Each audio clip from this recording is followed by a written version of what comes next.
Better Preach, episode 36, Preaching to College Students with Father Jake Anderson.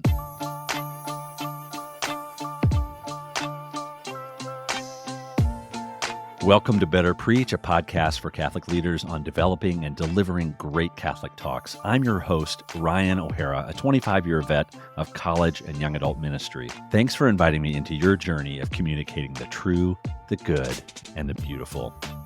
It has been said in the context of Christian mission that if you can change the campus, you can change the world. For better or worse, it is during these years that people decide exactly who they're going to become. Paths are chosen. Faith, worldview, marriage, career, it's all decided during these consequential years. It was true for me, and it was likely true for you. I've had the honor of working with college students for the last 2 decades or more, and I treasure this season of life even more now than when I began so many years ago. And today I'm speaking with the local pastor of the Catholic Church on campus at the University of Minnesota, Father Jake Anderson. We dig into the unique opportunities, challenges, and techniques to preach to this generation day in and day out, week in and week out. Father Jake Anderson is a native of Wisconsin. He was ordained a priest of the Archdiocese of Minneapolis and St. Paul in 2015.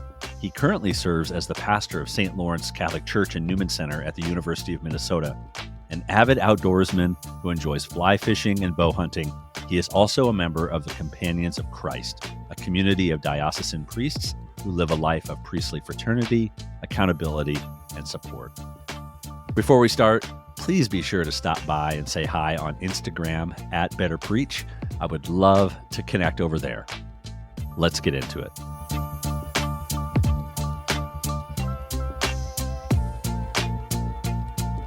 Father Jake Anderson, welcome to the Better Preach podcast. I'm so glad that you're here today. Thank you. Happy to be here. It's great to have you here. You serve in a very unique context at St. Lawrence Catholic Church, the Newman Center at the University of Minnesota.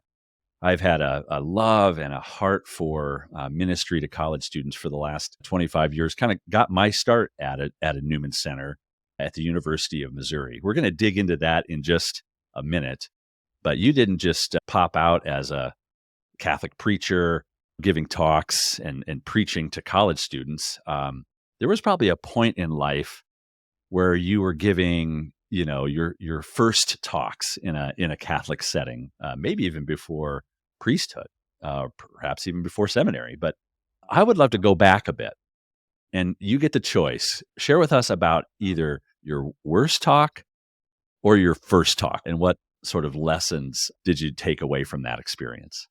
Sure. Let's go with the worst. Okay, good. Which was one of my firsts, not the first. I actually don't remember the first, but one of the worst, if the first comes to mind.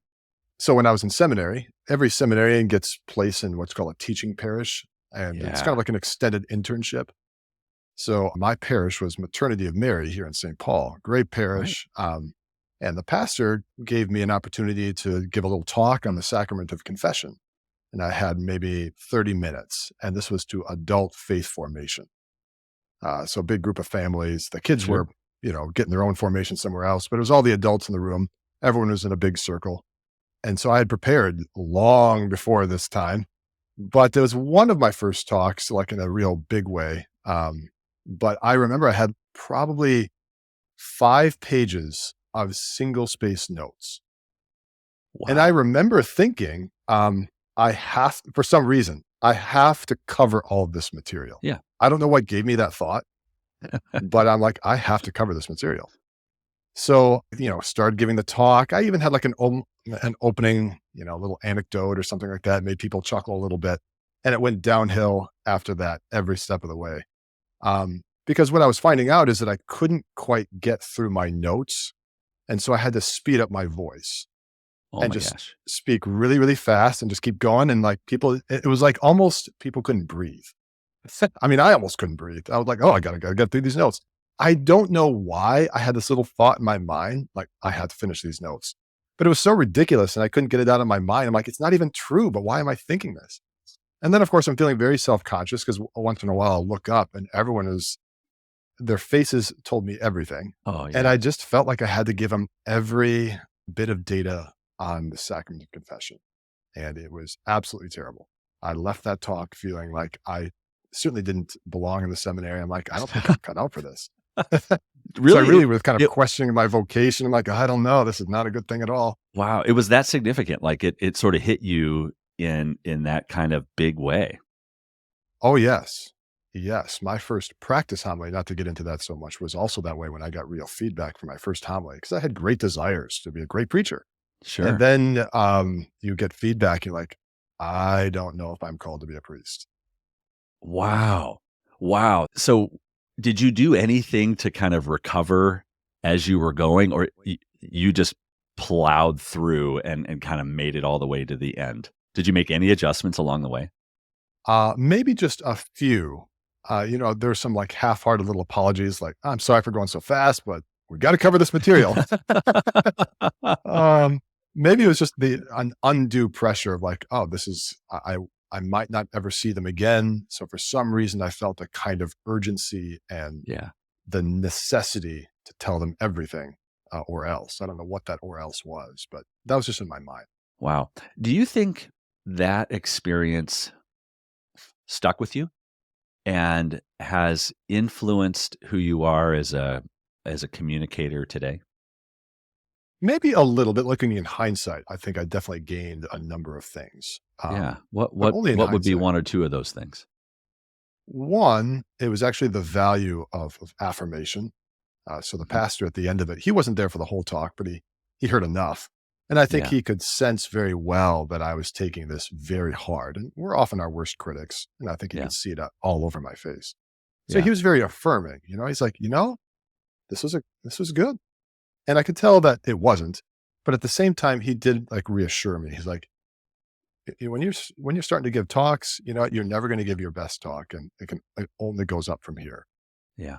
And so, real intentional, just affirming a little bit of my experience, but also encouraging me was very helpful. So he tossed me a lifesaver into the.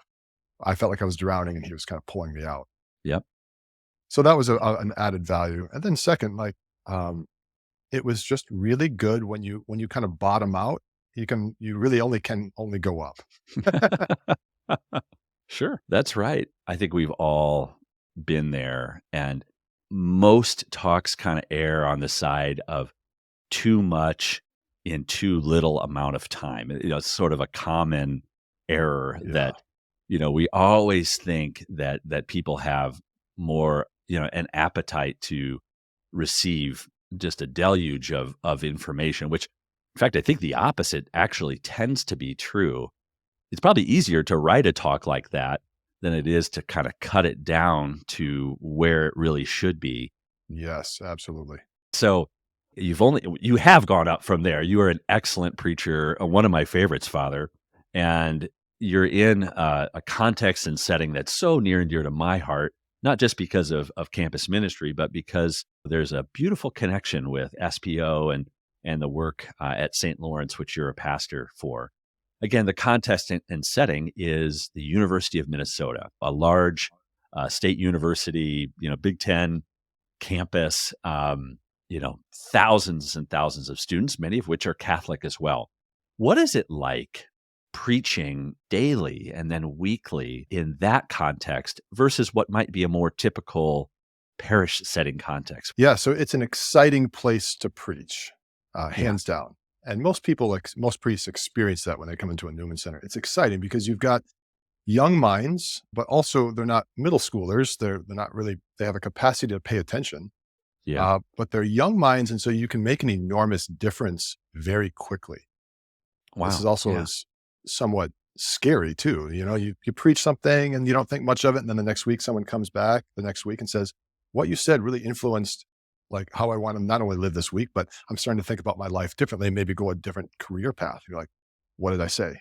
So it's a really, so yeah, it's exciting yeah, because people actually can hear what you're saying and then sometimes make very significant life altering changes based on what you're saying. wow, So it's really exciting and somewhat daunting and scary at the same time mhm, when you think of how influential that is.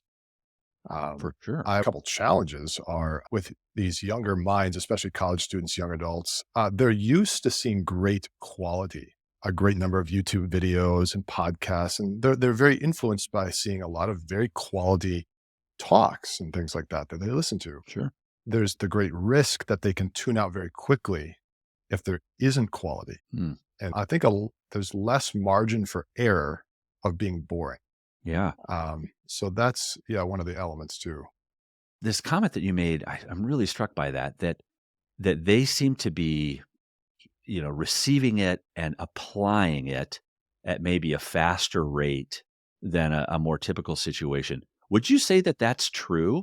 That, maybe a typical Catholic parish, you don't hear as many stories about the sort of direct impact of your preaching, at, at the same rate. Certainly, your preaching would have an impact there, but it sounds like you're getting feedback that people they're listening. And is it because that they're in a particular place in life where things are in flux and they are making big decisions about who they're going to be and how they're going to live their lives? Is that what's at work, or are there other things at work in that regard? I think that's a good question. I think there's a number of different facets that make up the complexity of the situation. But yeah, I think there's just so many options out there, not the least of which being majors and directions in life that Yeah. I think there's a little bit of a dearth of direction. Yeah. And people are just looking for someone to kind of feed them a passion for look at this way because of these reasons. So certainly the way of Christ in general. But then also it influences their particular way. And people like, okay, I can do so many different things, but what should I do and why? And is there any passion behind it? How does your preparation for your homilies impact those students who are there, but you don't see them at other times? Do you feel like there's a dialogue that you're having with the students who are regularly involved, but also those who aren't? And what's the interplay of your preaching as it relates to those who you see are kind of disciples, but also those who you're just seeing there each week? So we have 3 masses on Sunday and they all have their different sort of flavor and crowds. Yeah, Certainly most people that are coming at daily mass are your disciples or right. actively on the way. So you preach a little Yeah. bit differently during the week. I really try on Sundays to be able to have the substance of the homily reaching those who are not substantially engaged. That Awesome. doesn't mean Yeah. it's not formative for those who are, but but the substance for those who are not actively engaged.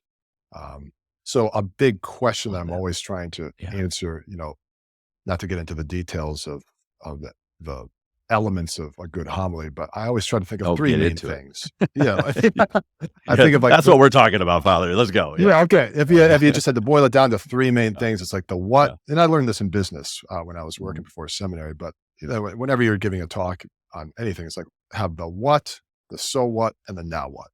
Mm. And so I really try to highlight the middle portion, and I got to be hitting that the so what. Mm. So it's not that it's density light or substance light. I always try to give a good steak. Yep. But if they don't know like the so what, they're just going to walk away and they're going to be indifferent to it.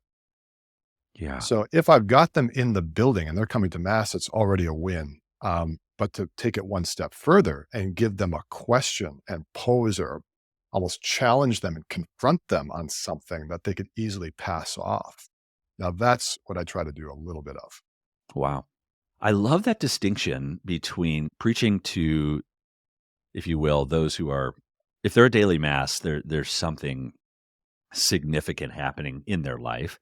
They are more than likely disciples, and th- they love being there, and they're ready to receive that and can receive a certain kind of preaching that may not be true of everybody who comes on Sunday. Is that a distinction among your brother priests that is commonly held? I don't think I've ever heard it said like that, although it makes so much sense. That piece I haven't heard as much. Certainly Yeah. on the big church events, Christmas, Easter, all priests who are worth their salt know this is a big win event. This is not Yeah. a growth event, but a big win event. So most priests Right. are very much on board with those basic Sundays. But I think sometimes there's not as much of a conversation about a typical Sunday homily reaching a little bit more of the margins. Right. Um, and there's really something to that. You don't want to bore your disciples either. Awesome. I want to come back to your what, so what, and now what. The so what category. Does an example come to mind recently from one of your homilies where you thought, here's a so what that I want to kind of press into, and maybe what that was and how you arrived at that material? Does an example come to mind? The first thing that comes to mind is I like to find like actual real life situations or encounters, often that have just happened to me or that I've heard directly first person from another person, giving great evidence to the Christian claims of truth. Hmm. And if I can Hmm. confront them with a personal story that actually happened, and it's conveying kind of a radical truth of Catholicism and saying, you have to have a response to that. You can't be Hmm. indifferent to that because it happened. It's real. Yeah. And so one of those would be, for example, I won't tell the whole story, but I have an extremely factual story about the reality of angels. Hmm. And this is validated, like you can't refute it. Yeah. And so this is a really big so what to those who might even be in the church, but not absolutely convinced of the non material spiritual life. The Bible has power, and then combined with the subjective evidence, how do those two interplay? And maybe I wonder how students experience, is scripture something that they inherently trust or believe in? And then how that additional kind of evidence supports the biblical narrative. How do those two things work together for students nowadays? What is their trust in the Bible, and what is their trust even in a story like you had? Was it convincing to them? Absolutely. Now, it's never going to be convincing to all. This is the complexity of the human heart, the human person. Yeah. But if I can even move the football forward a good 6 yards, that's a win. Yeah. If you're making a first down or something like that. So what I'm trying to do is, build a correspondence of the truth of the Bible into like the experience of our normal way of living and being and what we think about. And if I can even move that a little bit forward, because again, the scripture for even really good Catholics who have been around it can seem just a couple steps removed from us. And Mm. anything that's not really in our face is something, again, that I can afford to be a little bit indifferent to. The gospel, if we're hearing it right, confronts us and Yes, gets right into our lives and challenges the way that we see ourselves and others and the Lord. With that in mind, I want you to create a sentence. Create a sentence that includes the word kerygma and includes the word homily. Can you make a sentence that includes those two words? absolutely. I would say every homily should be charismatic or at least traceable back to the basic proclamation of the kerygma. Tell me how that plays out. I love that conviction. How does that play out in the homilies that you're given?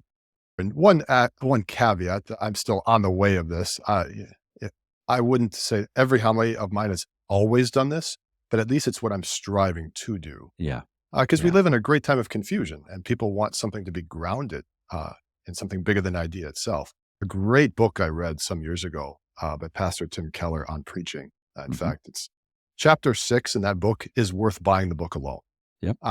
As an aside to that, he references in that book, he says, in New York, the state of New York, every road can in some way lead you to New York City. Hmm. You might have to go through a lot of directions and, significant miles, but every road is traceable. You can take it, assuming it's not a dead end. You Hmm. can take every road in the state of New York and it could bring you in some way to New York City. And so I use that analogy with any topic that you ever want to preach about in the Bible or the sacramental life or anything. Think about it as just a little piece of truth, and it's a little road.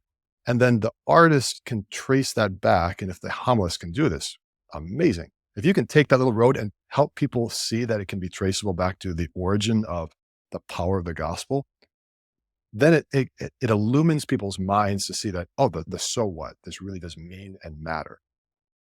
Can you think of an example where that sort of thoughtful thread from the readings to the core gospel message kind of emerged and you thought, "Oh, here's a connection, and I'm preaching in a particular way with this in mind." Again, does something Oh, come to absolutely, mind? absolutely. Yeah, Take something like, and I wouldn't start with this in the homily, but I might have yeah, it as an illustration to make a point. But say, like, take something really minute, like the posture of someone coming up to receive Holy Communion. Let's just take that okay, little moment. Say I was going to preach about, like, I don't know, greater reverence for the Eucharist. yep, And perhaps I'm exhorting people to make some act of reverence before receiving a little bow, genuflection, what have you. And mhm, people could be like, oh, this is just small potatoes. But if I were to say, and I have said this, if yep, you look at every passage in the Bible mhm, or virtually every passage, where someone came up to Jesus and they were with good intentions, mhm, they wanted to be healed, they wanted an answer to a question. Almost always, what do you see? You see them either lie prostrate or kneel before him. right, Now, why might that be? It's not just the posture, but it tells you something about who they're approaching. They're approaching not just any normal person, but they're approaching someone of infinitely greater proportions than us. People sensed when they came into the presence of Jesus that he was greater than just a mere mortal. We're pulling out that into our postures at Mass of like, we're not approaching mere bread. mhm, We're approaching in the same way, just as all those people who you know, fell yeah, prostrate before him. It's the same thing. And like, even as I say this, my hair is standing on end. So yes, making that yes, connection practical with these little movements or little yeah. gestures, even. Those things don't happen by accident. I found that, the gospel doesn't get proclaimed, "Oops, oops, I just proclaimed the gospel." Like, there's an enemy, there are forces arrayed against us that don't don't let that message out, if you will, just by accident, and it has to be with great intentionality and great work and great effort. Speaking of that, I'd like to go back to your seminary formation. And uh, for every Catholic priest, there's courses in and experience in homiletics. Could you boast in your seminary formation what was the most enduringly helpful part of your preparation for giving homilies? I had a fantastic homiletics professor, Father Tom Markavicus. He really stretched us in a good way, but that in a way that was appropriate where he would encourage us. And a few points that I really remember well is um, he really encouraged real feedback. And Mm, so we had a lot of little small groups that we would subdivide into, and we would have practice homilies, practice homilies, practice homilies. And he's like, don't be upper Midwest passive aggressive people like, oh, that was a nice homily, like good eye contact, like say what you think. This is your yeah. one time to really improve. And the principle at work that we discussed that I've never forgotten, um, and it kind of goes against the grain of a lot of modern sensibilities, is practice does not make perfect. It Mm, only makes permanent. And mm, I've never forgotten that because it kind of flew in the face of everything I'd kind of thought. Like, oh, just because you practice preaching doesn't necessarily mean you're going to become perfect. It just means you're going to further ingrain your natural propensities, including your weaknesses. yeah. So he was really encouraging active, real feedback so that you could Uh, correct your ingrained tendencies. what an important insight. And so that was something that really stuck with you. Were there other texts or experiences? Yeah, he really encourages, the preaching is the number one task of the priest. Hmm, Um, hmm, Honestly, if you ask priests this, you won't get that answer every time. They'll think it's actually to celebrate the mass. It's not.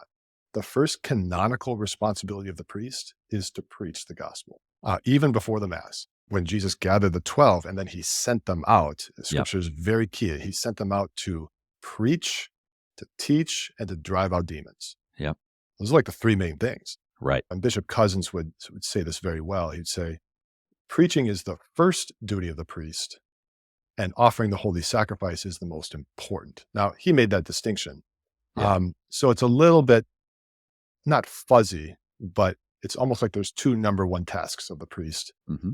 but in the order of what always comes first in canonical texts and gospel texts about the ministry of the priest, it's to preach and then to offer sacrifice. Through your preparation and through your experience, I'm sure you've experienced good homilies, not so good homilies. You've given some great homilies, probably given some not so good homilies. If you were going to finish this sentence, how would you do so? Any homily could be better if, and you fill in the blank. I could add any number of things, but I'll start with this. Any homily could be better with a testimonial dimension. I was very influenced by St. Paul. Most of my experience of coming alive in Christ was reading the Gospels, but also the letters of St. Paul. And Mhm. Paul was the first priest that really captivated me. Mm. Paul can't stop talking about what happened to him, Yeah. but it's never in pride, like, oh, I was so bad before. Yeah. He's never glorifying sin, but he's always bold about where he has come from Yeah. and what Christ has done in him. He's like, I used to be a blasphemer. I used to Yeah. be a murderer. So he never departs from the testimonial aspect of like, God has broken into me. Mm. So I'd say every homily could be better if there was a testimonial dimension. Now, you don't want to make it the testimonial the center of the homily, but I like to say, and this is one thing that really challenges me to become a better preacher. It's to not be so much continually telling my testimony, my 3-minute Yep. little elevator Yep. speech testimony, but could I testify to what Christ has done the last 3 weeks? Hmm.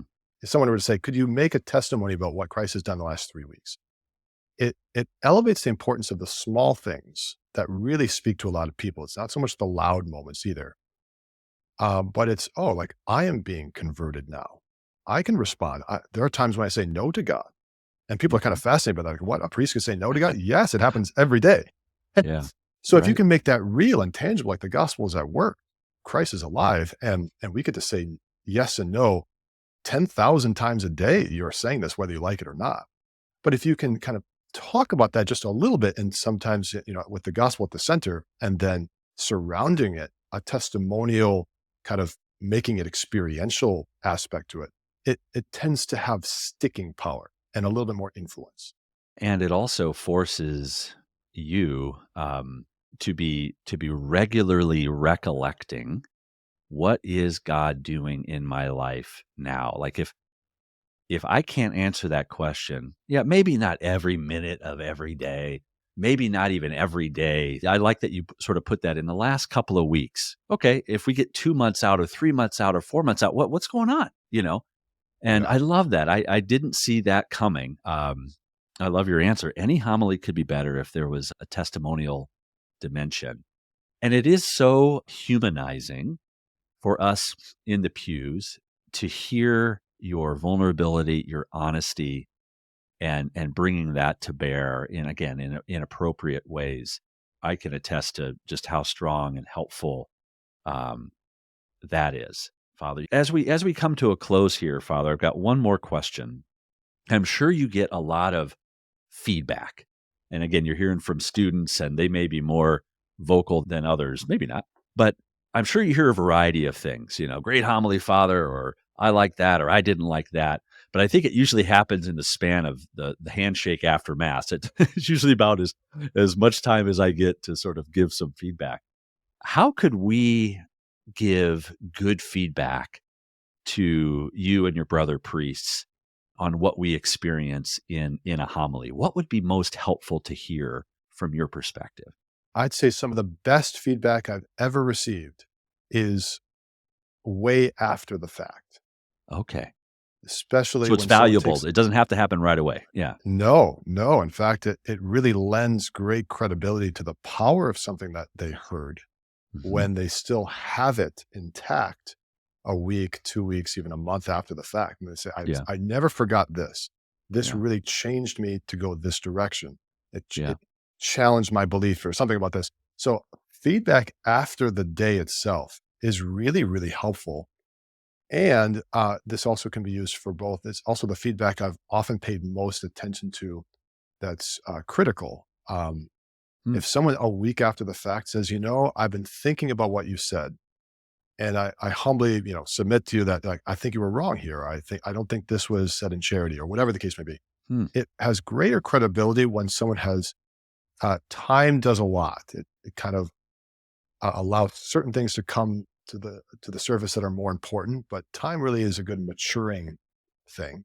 Yeah. So I found that to be really helpful. I've saved plenty of some of the few notes that I keep from people are the things that people have sent me way after the fact of something that has changed for them. Wow. And then when we're actually giving the feedback, is all feedback equal, or is there some kind of feedback that's more helpful than others? If it's going to be a criticism or a challenge, which I welcome that. I really hope that people can, especially if I said something wrong or not true or not in charity, I want to hear about it. I don't want to Mhm. make that permanent. What's really helpful is almost in the same way that we would kind of reconcile with each other. Like suppose, I had a beef with you about something, not about preaching, but about anything. And I might come in a posture of humility and Mhm. say, could I ask you about something? Mhm. Or do you mind if I shared with you something? Mhm. So it could be in person or an email. And even if it's in an email and then you still share what you're going to share, it is kind of like this dialogue of I respect who you are and I'm asking for your permission to kind of share with you something that might be challenging.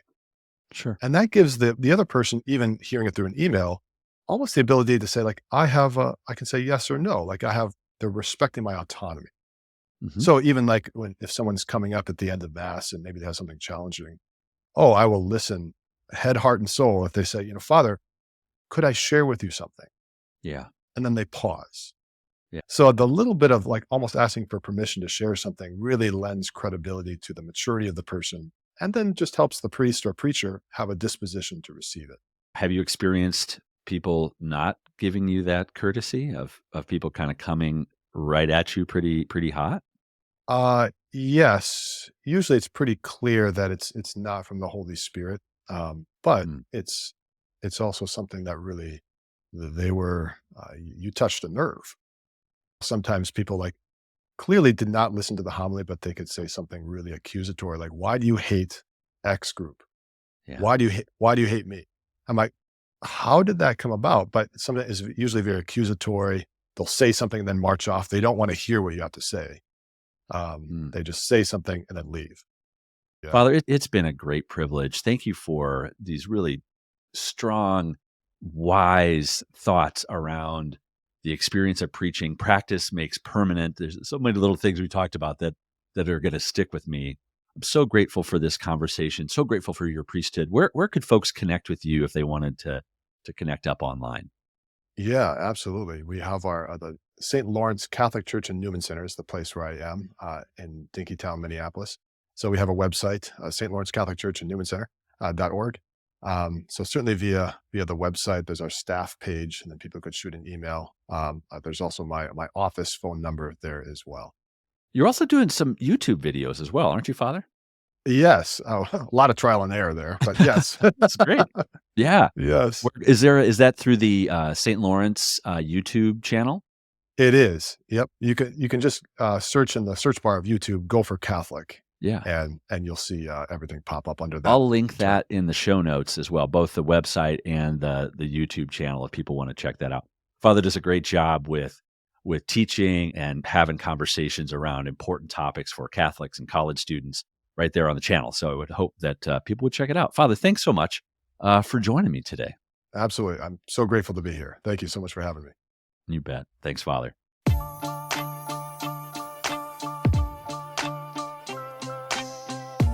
If this podcast has been helpful to you, please hit me up with a rating and review on Apple Podcasts or Spotify. A 5-star rating and a written review really goes a long way to helping others find the show. Big shout out of thanks to my podcasting production partner, David Bessel. Thanks for making this look and sound so good. And finally, thanks to all of you for pressing play today. You have millions of choices when you podcast. See you next time.